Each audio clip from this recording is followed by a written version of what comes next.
sometimes with Benny. So hey, um, just wanted to just hop on here real quick, and really just talk about, well, number one, the fact that I just hit 5,028 views today on my on the audio version of this. The YouTube is sitting at like 704.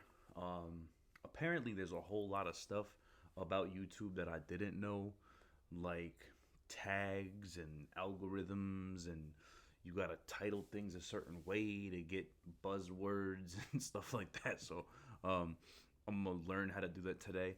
But I kind of want to just come on here and talk about the episode I'm gonna drop today at 12 o'clock. So I'm gonna drop this before that. But I had the privilege of talking to Punchline 3NT, all thanks to TMR, the Marine rapper, because he introduced us. Well, didn't really introduce us, but he had him on his live. He had me on his live, and we just got to talking. Me and TMR, and then I listened to this dude's song, and I'm gonna be honest, and I say this in the interview, but it's beautiful what he did with the lyrics. The two of them, Punchline 3NT and TMR. The lyrics are profound lyrics, and it's because they're from the heart. It's from reality. It's from the depths of their minds and their hearts. Deep within their loins, and I think that's a lot of what's missing from the world in which we live nowadays. A lot of people talk about things they know nothing about, and when it actually comes out that this is someone's livelihood, this is something that they live through, it makes you love it even more. And then when you can relate to it, it's something that you can relate to even more. So briefly, what I kind of wanted to talk about was just PTSD in and of itself. I think that a lot of people don't realize they have it, or they realize they have it, but they fight that they have it. They don't want to admit that they have it, and they're afraid of becoming a statistic, or they're afraid of people knowing that they have it, and then or it's a crazy thing, because people then some people become identified by it. Some people don't want to say they have it because they don't want to be identified by it. um, or it can overtake your entire livelihood. And the thing is that when it comes to mental health, when it comes to things like PTSD, it's very easy. And I'll be real. I've said this. Oh, bro, just deal with it. But then I realized that, like, well, number one, we're not all dealing with the same type of stuff. Number one, we haven't all seen the same type of stuff. And then we could all see the same thing in the same moment, but we're all going to be affected by it differently. Um, and I think that's a huge part of it that we forget about, or that we just don't talk about. Um, and then a huge part about it too, is just you know it's become like such a, I don't want to say a cliche thing, but there's people out there who you go to the VA, you got a whole, some people have a whole entire, 100% VA rating, due to PTSD. They got a dog, they have all these things. And I was talking to my buddy about this over the weekend.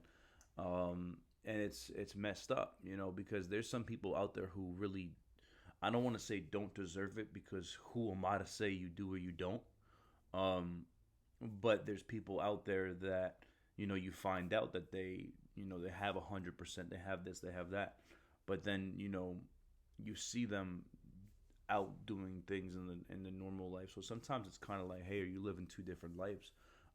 Which then it makes it hard for some people. Not myself. Like, I'm not one of those people, and I'm not saying there's an issue with being one of those people, but I haven't seen anything too crazy to where, like, I'm always on guard, or I'm always, you know, I don't think that I would ever, again, and the thing is too, is that sometimes you don't think it, but then you relate to things, and you're like, okay, well, maybe it is. Um, But I think that there are certain people that have it a lot worse than others. But again, it's a tricky thing, man. Because it's like who is one person to say, oh, you do or you don't, or you don't have it that bad, or and I think that's the thing that kind of sucks about it, is because again, to you as a person, you're the one dealing with it. You're the one that's dealing with it every day, and in some cases it's worse than others. Some people are crippled by it. Some people can't get out of bed. Some people, are constantly thinking about what happened to them, whether it was overseas or something else. And again, PTSD isn't something that's only it's not something that's only given to you, or I don't want to say given to you, but it's not something that you get from only being overseas. There's different types of PTSD. There's different ways that you can get PTSD. Um, but and then that's the conversation too. Is people are like, oh well, it's overdiagnosed, and I'll be honest, I believe that it is, because you know myself, I remember in 2011 when I got home from Afghanistan, like I talked to a psychiatrist one time in the VA, and the day I talked to him, yeah, man, you have PTSD, and it was like wow, that quick, bro, like like you immediately know that from like a 5 minute conversation with me. Um but I think it is, and it stinks because there's a lot of times, and again, we don't know this, but it feels like there's so many people out there who really do have a bad time with getting help, and they don't get enough of it. And then there's others who get the help, but did they really need it? But that's neither here nor there. I really just wanted to come on here and talk about it, and just talk about the fact that, like, listen, if you need help, get help. Don't feel less than, or feel like you don't deserve something, because of that. Because there's a lot of things that go on in the world. There's a lot of things that go on that people wish they had gotten help at later times in their life. And I talk about that with Punchline. He said that for a while he was in denial about it. But I really encourage you. I'm not I'm not gonna make anything off the song. I don't get any kind of sponsorship, because who am I to sponsor somebody? But you know, I really encourage you to go listen to the song. Do me a favor and just go buy the song. It's $1.29. Like it's not that big of a deal. This coffee right here was like $4 and some odd cents. So if you can, buy a song for $1.29, and then on top of that, listen to the song, which is like 2 minutes and 40 seconds. I'm telling you, you're gonna, if you're somebody who's never had or dealt with PTSD, you're gonna relate to it, only because it kind of just gives you a little snippet of what it feels like. And then on top of that, if you're somebody who does have PTSD, or can relate to PTSD, you're gonna feel it. And like even in the very first words of the song, you can feel the words coming out at you. You can feel the pen to paper. Like you can feel, like it's like I was watching this dude create this music. So I'm telling you right now that you can definitely feel what they're talking about. Again, him and the Marine rapper, and you can feel that it's coming from a place of love and a place of reality for them. Um, so seriously, please go out there and look for it. Please go out there and listen to it, because it was, I've already listened to it. Like I wish I could go on iTunes and find out how many times you listen to a song. Maybe I can. I'll find out. But like today, I listened to it 5 times this morning when I woke up. And every time I fall in love with another bar, another hook. So it's awesome. And then also just going off on another thing too. You know, and I'll probably maybe one of these days do a whole episode on this, but I just want to kind of talk about fatherhood. Um, because I think it's something that in the world in which we live, I think there's a lot. I think a lot of the reasons why we are where we are right now, is due to lack thereof. Due to a lack of good foundation, a lack of good fathers, And I say fathers because, listen, and you might hate me for saying this, but in my opinion, based off of my biblical views, the man is the head of the household. And I think that a lot of the problems with today is that the men aren't there, and the men that are there aren't being men. And mind you, I'm not saying that I'm the best father. I'm not saying that I'm the best man. I'm not saying that I'm the best Marine, because we all need work. We all need help. We all fall short of the glory. Like, but it's just the lack thereof. You know what I mean? And I say this because, I was talking to somebody recently, and they work in the child care system, and they were just telling me about the stuff that they see every day, and the stuff that they deal with every day, and the DIFUS cases that they deal with, and the DIFUS phone calls that they gotta make. And I promise you that when this person was telling me this, I was sitting there looking at him like there's no way, there's no way that what you're telling me is a reality right now. Like I can't fathom it. I can't believe it. The fact that there's people that are being sent to school, children that are being sent to school, smelling like feces, smelling like cat pee or dog pee or animal feces. The fact that there's children that are walking into school and in their bags are blunts or roaches or Newports or cigarettes or any kind of contraband, I guess would be the word. But it's crazy. Like, what are you doing? What are you doing? And then you have kids that are, you know, cursing, and I'm not, listen to me, I'm not saying that my kids don't, I'm not saying that I F up and I've cursed in front of my son and then he said it and I think it's funny, or I'm like, wow, it's funny, but it's not funny. And then you have people who are on Instagram and on TikTok. Like I saw the other day a TikTok of this kid saying, "Hey mom, drop it low." And it's like, first of all, why is your kid on, in my opinion, why is your kid on TikTok at any age? Like, this is why our kids are always, which is why, not our kids, because mine aren't.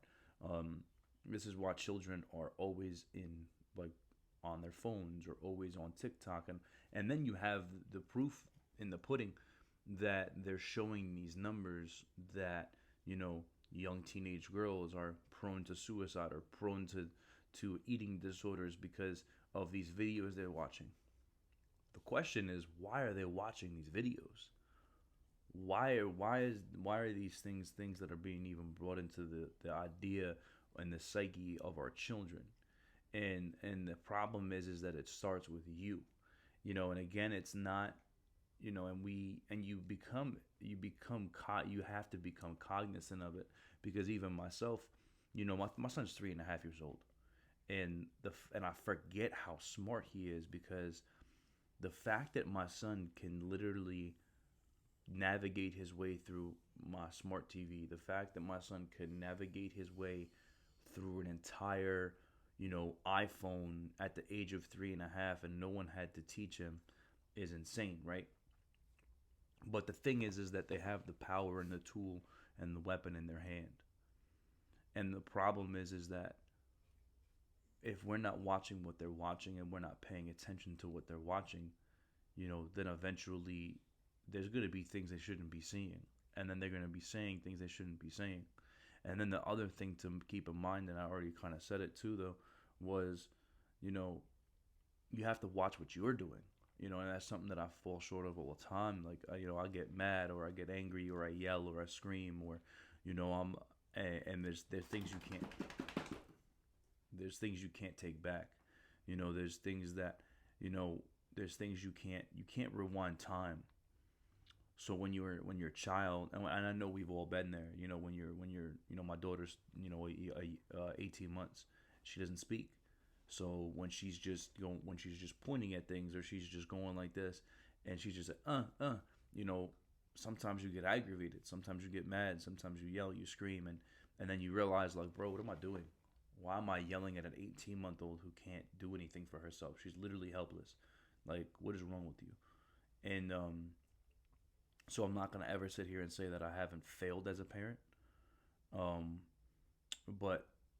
ask you as a parent to just pay attention to what you're doing in the world, because there's nothing that we can do to change things. So once these things happen, that's it. And I say that because, like, you know, there's people out there, like, if you want to go and have a kid, then go and have a kid, but make sure you're ready to have a kid. Now mind you, I'm not talking about, I understand that there's circumstances where people get raped and stuff like that. I'm not saying that. But, if you're not ready to have a child, then don't have a child. And again, again, this might be, people, might feel differently about this, but the reality of it is that if you don't want to have a kid, don't have unprotected sex. If you're not ready to deal with the consequences, and I'm not saying a kid is a consequence, but the reality of it is that we all know, A plus B equals C. I mean, like, well, that doesn't make sense. That's not math. But, one plus one equals two. You know what I mean? So we all understand how conception works. We all understand how these things work. I get it. In the world in which we live, there's some people are confused, but, if you're not ready to have a child, then maybe the solution is to stop doing things that might create a child. And I say that because, like me and my wife, bro, a lot of people don't know this, but a lot of people don't know this, but hey, stop, bro. I'm sorry that I just yelled in your ear, so if that happened, I do apologize. I'll try to erase that out of here. So my dog is annoying as all hell. So here's the thing. You know, I don't even know where I was. I apologize. Um, so thanks, bro. I have no idea where I was. Um, oh, talking about children. Yeah, yeah. So a lot of people don't know this, but like, me and my wife, like, we straight out talked about it. Like, I told my wife straight out, I don't want to have. We were living when we first got together. We were living in an apartment in Atlantic Highlands. Then we, I went to Afghanistan, whatever, blah blah blah. Came back from Afghanistan, moved into another apartment in Eatontown, and then, we were, as we were talking about getting engaged and getting married and all these things, I straight out told my wife that I wasn't going to marry her if she wasn't a Christian. And a lot of people don't know this. And the reality, and some people might be like, what? You're crazy? Da-da-da. No. So, in my personal opinion, again, talking about the parenting thing, right? My wife at the time, she grew up Jewish, right? But she wasn't a practicing Jew. She knows nothing about the Torah or the Tanakh, knows nothing about anything. And neither does her family. And, you know, I told my wife that because this is my viewpoint, right? And again, these are my views. These are not, I'm not pushing these on anybody. I'm just saying, hey, this is how I think, right? How can you, as parents, raise children if the biggest thing, you're already divided? You walked into a marriage divided. You're coming at marriage, right? You're coming together as one, right? You're coming together as one. You become one. You now have a family. You are united as one. The whole ring thing. All that stuff, right? It's all about coming together as one. How can you come together as one if you don't even believe the same things? If you have opposing views on whether there is a God or there isn't God, if you have opposing views on, well, it's this God or it's this God, then your life is going to, you as a household is going to be divided, because your belief is going, because like think about it, right? If I'm a Christian and my wife, say my wife never became a Christian, and I'm praying with my son at night, and then he's like, well, Daddy, why doesn't mommy pray? Daddy, why doesn't, now he's confused, or she's confused. And it just, again, it breeds this confusion, and it breeds this, well, what is right, what is wrong thing. And again, that's something that we'll all deal with, right? Is what is right, what is wrong. And we have to have the faith to believe that what we believe is right. You know what I mean? And that's what it's all about, is having that faith. But, from the moment of me and my wife being together, that was one of the things I told her. It was like, listen, I'm not pressuring you to become saved. I'm not pressuring you to become a Christian. But I straight out told my wife, we're not going to get married, and if you're not. And you know, luckily and thankfully, there came a time where she, had that moment with Christ, and she became, a Christian, and she got saved, and she, now thoroughly believes in Jesus, and is now a Christian. But the reason why, again, I bring that up is because from the beginning of our marriage, we talked about that, and then it was the same thing, talking about the children. I said to my wife, "Hey, I don't want to get a house. I don't want to have a kid until I get a house. Like, I don't want to have kids until we have a house." And we bought our first, house. It was a 2-bedroom house, 1 bath, small house, and then we had a kid. Then I said, okay, well, I don't want to have another kid until we have a bigger house. Well, guess what we did? We got a bigger house, and now we have our second child. So my point of the matter is that now, mind you, I'm not at all saying that you can't have kids if you don't live in a house. I'm not saying that, because I grew up in an apartment. You know what I mean? Like, my wife is like, I don't want to have a third kid because our house is already too small. I'm like, bro, we got a 3-bedroom, damn near 4-bedroom house with the 2 bathrooms. That's more than enough room. You know what I mean? So I'm not sitting here saying that you need all that. I'm not saying that because, like I said, like, I grew up in, a 2-bedroom apartment with my mom and my sister. My boy Berto, he was talking about the same thing. Like, bro, I grew up in the Bronx with, in a 1-bedroom apartment. I think it was, or a 2-bedroom apartment. Like, so we understand that we're from that. You know what I mean? But I'm just saying, be careful of what you're doing and make sure that and you'll never be fully prepared to have children. But if you're not ready to be a parent, then don't be a parent. And I'm not advocating for abortion. I'm not saying go abort a child up if you're not ready. My opinion is just, if you're not ready, then don't do the things that would cause that. Like, that's just my personal opinion. You know what I mean? Like, like college. If you're not ready to go to college and you hated going to school, why would you pay money to go to school? Like, that's another thing that to me doesn't make any sense. Hey man, what's your plan for after high school? Oh, I'm gonna go to college. Hey man, let me ask you a question. Did you enjoy going to school for the past 12 years of your life? No, I couldn't stand it. Hey man, did you enjoy waking up to go do something that you didn't want to do? No, I hated it. Okay, so the solution to this is you're gonna go pay money to do something you hated doing.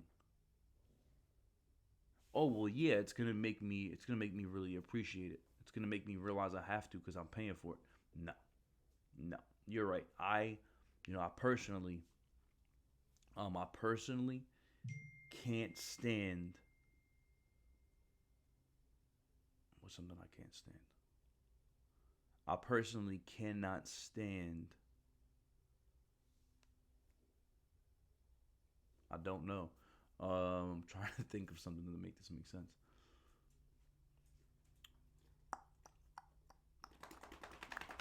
Bro, you're like one of the most annoying people in the world, but you're not even a person, so maybe that's part of it.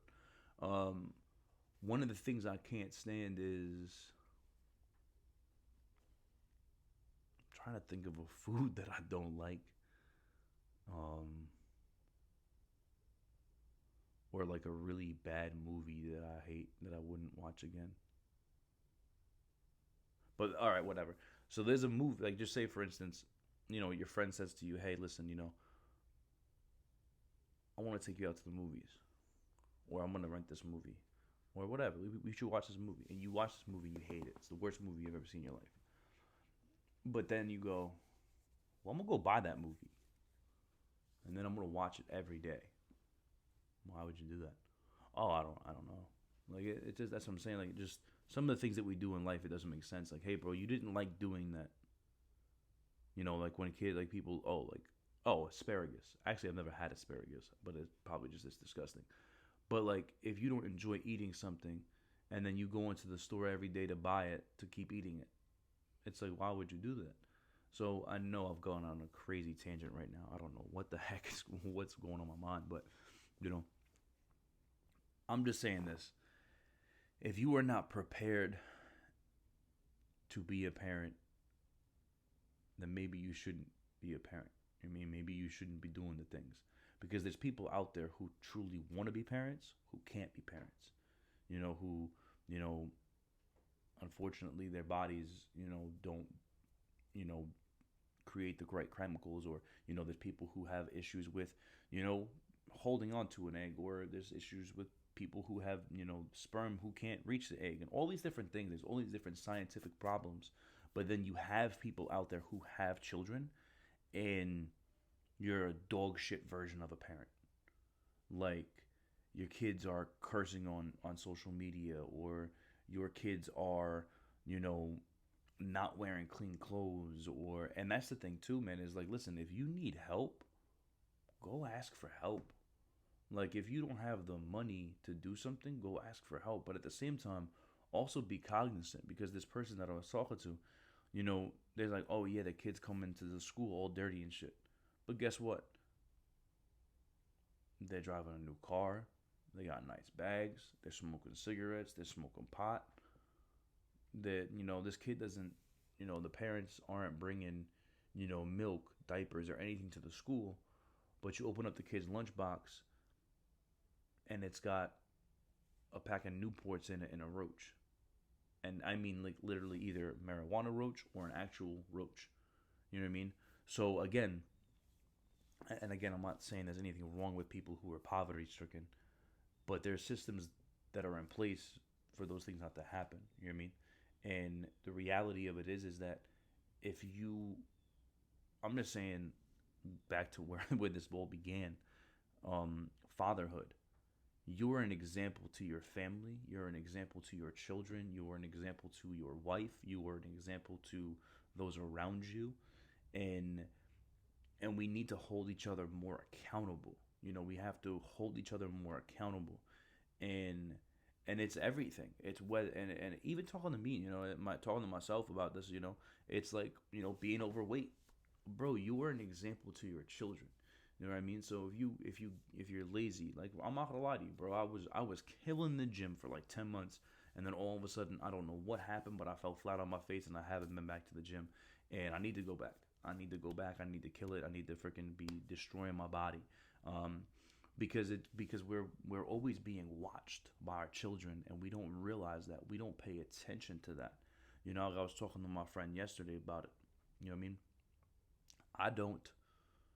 I never taught my son to hold the door open for somebody. But guess what my son does? My son's 3.5 years old, and guess what he does?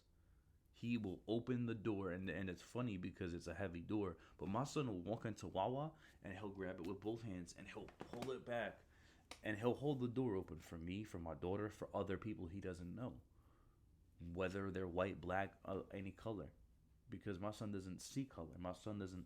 That's something that he doesn't see. There's no difference between any of us, and that's what it's something. Again, it's us as parents that are teaching them these things, even when we don't believe we're teaching. Every moment is a teachable moment, but the reality of it is that even when we don't think we're teaching, we're still being taught, and we're still teaching. We're always being watched, whether it's by our children, whether it's by other people's children. Someone is always watching us, or whether it's God. So my point of the matter is that we have to be cognizant of the what and the why. We have to be cognizant of what we're doing, because if we're not, well, then why are we doing it? You know what I mean? And I said this, before, but what we watch needs to also be apparent as well. Because if you don't want your kids in the room watching what you're watching, then why are you watching it? And then the other thing too is, just be careful with what you're putting inside your body. You know what I mean? And again, it's, a lot of people aren't Christians. A lot of people aren't, faith-based people. And I've had my issues with, being all in, and sometimes, falling back. But if you think about it, what does the Bible talk about? Gratitude, grace, being thankful, giving, and these are all things that, like, they just did some research about what is the number one thing that'll help, your body and your growth, and it's giving. Oh, wow, no idea. The Bible told us that from the beginning. But I'm just saying you have to be careful, and whether you believe in the Bible or not, it's just common sense, right? I'm a common sense oriented person. What you put into your body is what comes out of your body. So the things that you watch are eventually the things that you say. The things that you listen to are eventually going to come out in your words.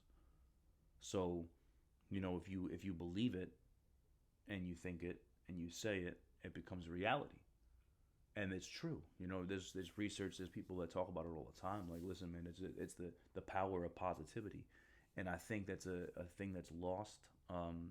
And listen, I know I've gone on a crazy rant. I went from PTSD to fatherhood to talking a little bit about Christianity to yelling at my dog because he had to go bark. I apologize to anybody who's gonna hear the random scream right there. But hey, that's just what happens when you have a dog that you shaved from a shelter. But listen, again, this is just thank you to everybody who's been listening because we hit 5,000 views today. I'm at like 700 and some odd views for YouTube. I'm only at 50 subscribers, which is kind of annoying, in my opinion. You know what I mean? And I'm not trying to be like, yo, give me more, give me more. I'm just being for real. Like, if I have 419 people following me on my Facebook page, then why aren't 419 of you following me on YouTube? And because everybody will go buy some stupid shit, and I'm not even asking y'all to buy some shit. You know what I mean? I'm just asking you to listen to my shit so that you can critique me, so I can get better, so that I can help other people.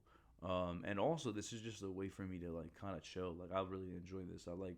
If you know anything about me, I like just yapping at the gums. But listen, you know what I mean? Do yourself a favor and just be a better version of yourself. You know what I mean? If you're a father, be a better father. If you're a mother, be a better mother. I hope I didn't say anything that anyone's like too crazy for. You know what I mean? But at the end of the day, bro, this is just Benny's thoughts. I'm just kind of trying to just get it all out there. But again, I don't get anything out of saying this, but please wholeheartedly go buy those songs. Go on iTunes, it's $1.29. And go buy the song, man. Go buy the song PTSD by Punchline 3NT and featuring the Marine rapper. Because I truly believe, and I said this in the interview with him, I truly believe that 2 minutes and 40 seconds on that song, I believe that it's going to transcend. I believe that it's going to change the world. I believe that it's going to help a lot of the veterans out there that are battling with it, the families that are also dealing with it, the families that have lost people to it. So I believe wholeheartedly that it's an amazing piece of art and an amazing piece of work. The bars, the music, the lyrics. I honestly, wholeheartedly believe that. And if you know anything about me, you know that I don't say shit like that if it's not coming from the heart and it's not real. And then he did another song too. I mentioned in our interview from one of his first albums. So please do me a favor and go listen to that. And thank you so much for listening to my show. Thank you so much for listening to the podcast. Thank you for all that you do. And go click like, subscribe. Like, I didn't know that I had to say that, but apparently you have to. There's got to be a call to action. So the call to action is to go click like, subscribe right now. Do it, or just don't come back. Like, legit. If you don't click like, subscribe, then don't come back. Just don't. You know what I mean? But I think you would, because I'm a dope dude, and if you haven't already, you need to go buy some shit from LiftVet, because LiftVet has my shirts. They're going to have my hoodies on there. And then if you haven't already looked at the beautiful work of art that my man is doing, Schmuck, I think it's SCHMUCK. You can look him up on Instagram. His shit's dope as hell. You can't really see it, but my man Rassiope, his little stickers over there is kind of small. But you can go listen to his podcast at he's on Instagram. I think it's Nick Rassiope Comedy, and then he also has his podcast as well. Inside Me slash Inside Us. I don't know which one is the name of it because he started like doing like some different episodes. But listen, it's all about support. Like it's all about support. One of the other ones, Women with an effed up mind. Um, these are all just people that are doing, as she says, doing the damn thing. And you know, there's so many good veterans out there that are trying to make some shit happen. And it's not about money. It's not about clout. It's not about anything. It's just about, the reality of it is that it really is about saving that one life at a time. And it's not about the money. It's not about the the things that come from it. All it is about the positivity and the change that we're making in the world. So you need to be a part of that change. And again, if $1.29 out of your pocket is going to create a life worth of change, then just go buy the fucking shit. All right. So thanks again. Have a good day. Doozy doozy, bubble goosey.